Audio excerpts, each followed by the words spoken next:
Hey everybody, just a short video today. I needed to clean up this latex casting for a Mon Calamari arm, and I need to clean up this seam. So this was pulled out of the mold, and then just scissors were used to trim the flashing off. And I know you can use different types of tips. People suggest, cuticle scissors to cut it closer, or Dremel grinding tips. You can use this sort of like plastic one with the wire bristles, and it'll clean it off quite well. One that I found works really, really well is this sort of buffing tip. It's got like a felt sort of cylinder on it, and I guess normally it's used for polishing or burnishing stuff. And basically it works kind of the opposite of how an eraser would work. So on an eraser, if you got like a rubber eraser on the end of your pencil and you're rubbing it on the paper, eventually it'll just wear down, and then you'll kind of get an angle on it, right? And this is kind of the opposite. So if you have a latex casting, just imagine that this is sort of the eraser material and this is sort of the paper surface.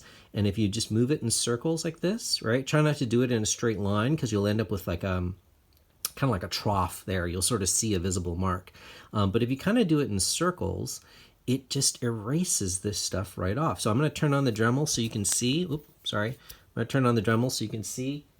And I got it just on medium. It's on medium right now. And I'm just going to do this in circles, okay? Just right along this edge here.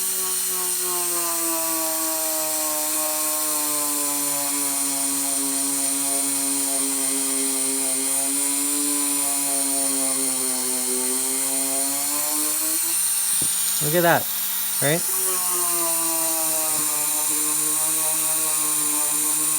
Now, normally this would be easier if I'm holding the piece with one hand, but I'm trying to film at the same time, and I've got it just sitting on a workbench. But turn that guy off. But you can see, if you just brush off these little nubblies, just like you would on a piece of paper, blow it off, and it's really clean now. Now you can obviously go back in if you've revealed some little pinholes or something. You could fill them back in with latex. And if you even want to get some of this texture back, you can see this is supposed to be kind of like a crab shell type bumpy texture.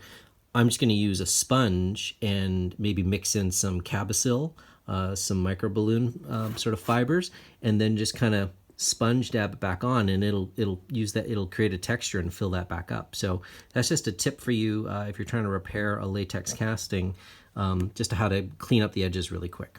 All right, thanks.